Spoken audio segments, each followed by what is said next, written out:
तो कैसे हैं आप सभी। मैं संकेत उपाध्याय आपका अपने यूट्यूब चैनल संकेत क्लासेस पर स्वागत करता हूं।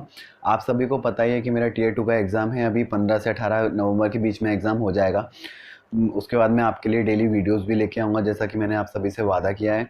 तो अभी ये वाली वीडियोस लाने का मोटिव बस यही था कि अभी एमटीएस का रिजल्ट आया है और कुछ बच्चों ने मेरे से एमटीएस के बारे में वीडियोस बनाने का बोला भी था, और मैंने ये एग्ज़ाम दिया हुआ भी है। तो मैं सोचा कि मैं आपके साथ अपना एक्सपीरियंस शेयर कर सकता हूँ। जिन बच्चों को एमटीएस गोल एमटीएस में सिलेक्शन पाना है उनके लिए ये वीडियो काफ़ी इंपॉर्टेंट है। और कट ऑफ हमारा कैसे वेरी कर रहा है, एक्सपीरियंस मेरा टीयर 1 में मैंने कैसे दिया, टीयर 2 जो उसमें होने के बाद जो मैंने टीयर 2 दिया डिस्क्रिप्टिव पेपर वो कैसा गया, उसके बाद कट ऑफ की लिस्ट दोबारा आई है जो अभी रिजल्ट आया 1 साल बाद रिजल्ट आया है, वो हमें कैसे क्वालिफाई करना है, क्या रिजल्ट रहता है। तो ये है कट ऑफ। जब एमटीएस का पेपर 1 के बाद जो कट ऑफ निकल के आया था पेपर 2 के लिए जो क्वालिफाई करने वाले थे स्टूडेंट्स, उसका कट ऑफ था ये है ना, पेपर 1 2 लिखे अपीयर पेपर 2 डिस्क्रिप्टिव पेपर के लिए। जो पेपर 2 हमारा डिस्क्रिप्टिव होता है जिसमें सिर्फ लेटर आता है, उसके बारे में मैं आपको एक अलग वीडियो बताऊंगा कि डिस्क्रिप्टिव पेपर कैसा होता है पेपर 2 का एमटीएस का। और इसके पेपर 1 में जैसे सीजीएल और सीएचएसएल के पेपर 1 में और इसके पेपर 1 में कितना क्या डिफरेंस रहता है। सेक्शन वही 4 पेपर आते हैं और हर 25 का सेक्शन रहता है हर क्वेश्चन का। और पहले 150 के मार्क्स का होता था, वो 100 मार्क्स का कर दिया है। हर क्वेश्चन 1 नंबर का रहता है।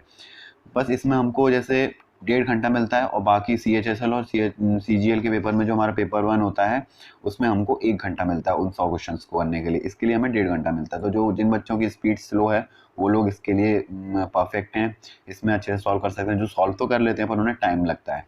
तो और पेपर 2 होता है क्वालिफाइंग नेचर का, इसके मार्क्स नहीं जुड़ते हैं। और सीएचएसएल और सीजीएल वगैरह में पेपर 2 सीजीएल का तो अलग ही है और मेंस होता है तो।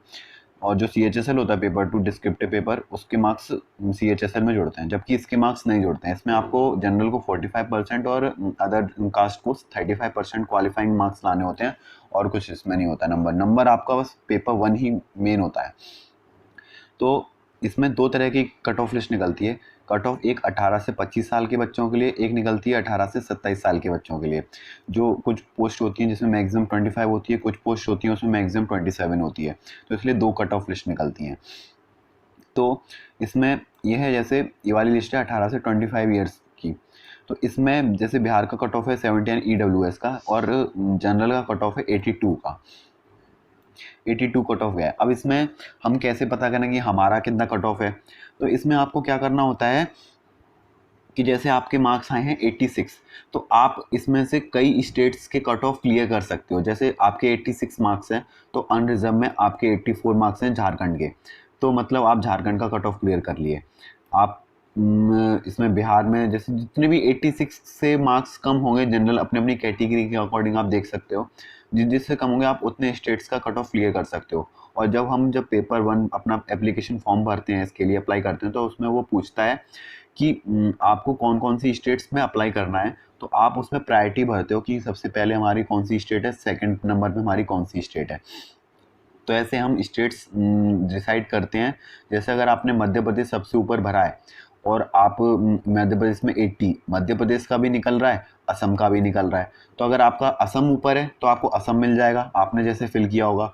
और आपका अगर मध्य प्रदेश ऊपर है तो आपको मध्य प्रदेश मिल जाएगा। उस हिसाब से आप कट ऑफ क्लियर करते हो। पर अभी इस लिस्ट के ऊपर नहीं मिलता है। इस लिस्ट में तो अभी आप पेपर 2 पे क्वालिफाई कर रहे हो। अगर आपका महाराष्ट्र, इसमें सबसे लोएस्ट जो स्कोर था, सबसे कम स्कोर था वो 71 महाराष्ट्र का था 18 से 27 साल के। उसमें 71 कट ऑफ था महाराष्ट्र का। ये तो 18 से 25 जो मैंने लिस्ट बताई थी आपको 18 से 25 की थी, 18 से 25 की। तो उसमें महाराष्ट्र का सबसे लोएस्ट स्कोर गया था 71 जनरल में। तो आप पेपर 2 के लिए क्वालिफाई कर जाओगे, क्योंकि आपका कट ऑफ सबसे मिनिमम जो महाराष्ट्र का गया था उससे आपके मार्क्स ज़्यादा थे। जैसे मेरे 76 थे, तो ऐसे में थोड़ी कई स्टेट्स को मैं क्वालिफाई कर रहा था। तो 76 मेरे रॉ मार्क्स थे, जो कि बढ़ के नॉर्मलाइजेशन में 79 हो गए थे। जो आफ्टर नॉर्मलाइजेशन मार्क्स है तो मेरे 79 थे। तो मैं जो कट ऑफ क्लियर कर रहा था उस हिसाब से मार्क्स आए थे इसमें। अब ये है सेकंड लिस्ट जो अभी अभी इसका रिजल्ट आया है टीयर 2 का जिन बच्चों ने पेपर 2 दिया है उसके बाद जो हम डॉक्यूमेंट वेरिफिकेशन के लिए लिस्ट आई है कि कौन कौन बच्चे डॉक्यूमेंट वेरिफिकेशन के लिए जाएंगे, उसके ऊपर अब ये कट ऑफ आया है, जो कि 26/11 को हमारा पेपर 2 हुआ था 19 में, 1 साल बाद रिजल्ट आया है। और इसके बाद इसमें साफ से लिखा हुआ है कि जो 40% ऑफ अंडर कैटेगरी हमको पेपर 2 में लाने होते हैं और इसमें 35% उसमें लाने होते हैं अदर कैटेगरी में। फिक्स मार्क्स हैं 20 मार्क्स से ऊपर लाने चाहिए और इनको 70.5 मार्क्स से ऊपर लाने चाहिए पेपर 2 के लिए। मिनिमम मार्क्स हैं जो क्वालिफाइंग है, इसमें जुड़ते नहीं है। हमारा जो रिजल्ट जो मेरिट बनती है वो पहले पेपर 1 के ऊपर ही बनती है, जो 100 मार्क्स का पेपर होता है। इसमें ये हमारे लिखे हुए हैं कि वैकेंसीज़ के अकॉर्डिंग हमने किस रेशियो में बच्चे लिए हैं। जैसे अगर एक वैकेंसी उस पर हमने 3 बच्चे लिए हैं डॉक्यूमेंट वेरिफिकेशन के लिए, जो कि ये कट ऑफ दोबारा बढ़ने वाला है। जो अभी जो लिस्ट आई है उसमें मैं आपको बताऊँगा कितना कितना कट ऑफ गया हुआ है। इसमें भी वही 2 लिस्ट आई हैं, 18 to 25 और 18 to 27। अब ये देखते हैं कट ऑफ कितना गया है। इसमें बिहार का पेपर 1 में कट ऑफ बढ़ के 87 हो गया है, जो कि पहले कुछ और कट ऑफ था जो मैंने आपको भी बताया था इससे थोड़ी देर पहले, बढ़ के अब 87 हो गया ईडब्ल्यूएस में, और जनरल कैटेगरी में 89 हो गया। तो आप देख सकते हैं कि कितना वेरी कर रहा है कट ऑफ।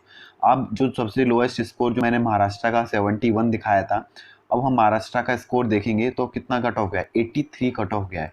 मतलब 71 से लेके 83 आप मिनिमम देख सकते हो कि 12 नंबर का कट ऑफ वेरी किया है, सीधा 12 नंबर बढ़े हैं।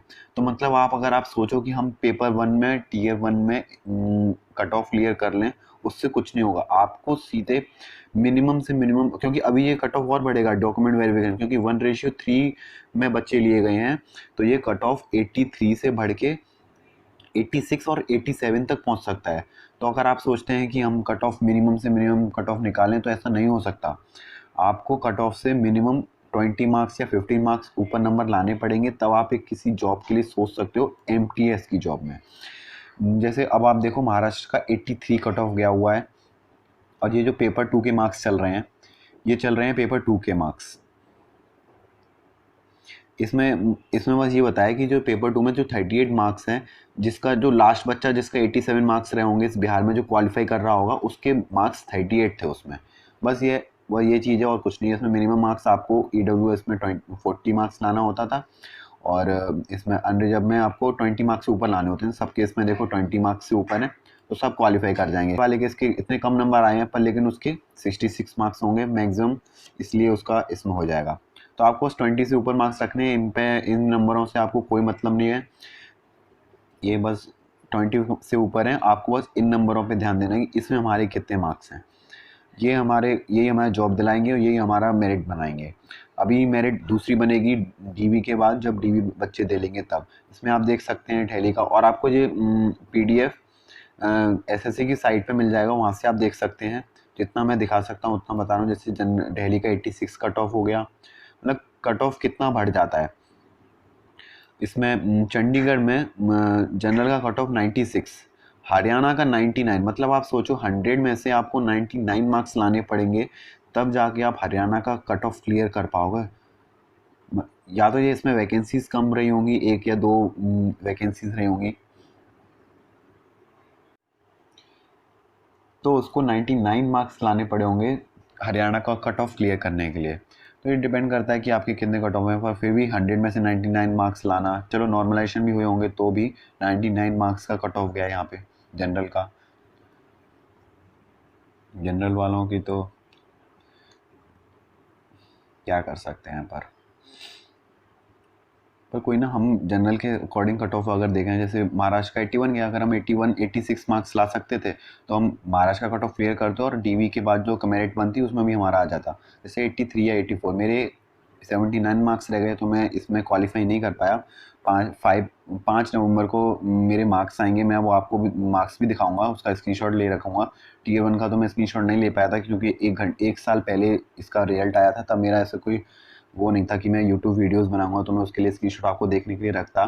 पर अब जो नेक्स्ट मार्क्स आएंगे 5 नवंबर को, जो डेट दी है इन लोगों ने कि 5 नवंबर को हम मार्क्स अनाउंस करेंगे, ये लिखा हुआ है, the paper 2 scores of candidate will be available to the individual candidates on the website of the commission on 5/11/2020। मतलब 5 नवंबर को इसके मार्क्स आएंगे, जिसमें हमने पेपर 2 में कितने मार्क्स स्कोर किए हैं वो देखने मिल जाएंगे। वो जस्ट बस अपने आप को देख लो कि कितने मार्क्स आए, क्योंकि मेन स्कोर तो पेपर 1 से होता है, जिसमें मेरे 79 मार्क्स हैं, जो मैं लोएस्ट मेरा कट ऑफ था वो मैं क्वालिफाई नहीं कर पाया, क्योंकि MTS मैंने सीरियसली नहीं दिया था, क्योंकि मेरा टारगेट CGL था, ये तो मैं ऐसे ही दिया था, और बहुत पहले का, तब इतनी अच्छी तैयारी भी नहीं थी जब ये एग्ज़ाम हुए थे तब। तो इसका कट ऑफ ये था सेकंड जो कट ऑफ हमारा आया हुआ है। तो अब आप खुद अंदाज़ा लगा सकते हैं, ये मैंने आपको एक ओवरव्यू दे दिया है कि आपको पेपर 1 में कितने मार्क्स लाने हैं और आपको पेपर 2 में कितना कट ऑफ वेरी करने दिख जाएगा, इससे आप अंदाज़ा लगा सकते हैं। जैसे तो आप सभी को आप सभी ने रिजल्ट देख ही लिया होगा कि कैसा क्या कट ऑफ जाता है, कितने हमें मार्क्स ऊपर लाने होते हैं। अभी ये कट ऑफ और बढ़ेगा, 4-5 मार्क्स ऊपर और जाएगा, तो मतलब मिनिमम आपको 85% से ऊपर सेफ स्कोर समझ के आपको पेपर सॉल्व करना चाहिए।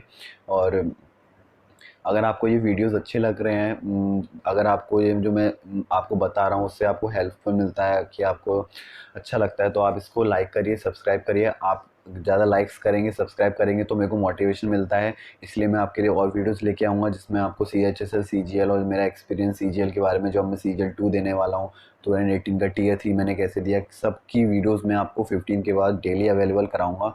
आप लाइक करोगे, सब्सक्राइब करोगे तो मोटिवेशन मिलता है। ये वाली वीडियो बनाने का भी मोटिवेशन मेरे को बस इसलिए मिला क्योंकि थोड़े बहुत लोगों के कमेंट्स आने लग गए थे, तो मैंने ये वाली वीडियोस बनाई। तो ऐसे ही आप और वीडियोस के लिए मेरे चैनल को लाइक्स करो, सब्सक्राइब करो, जिससे मैं आपके लिए और वीडियोस भी लेके आऊँ, अपना एक्सपीरियंस शेयर करूँ। तो कीप सपोर्टिंग, लाइक करिए, सब्सक्राइब करिए। तब तक के लिए बाय बाय, टेक केयर।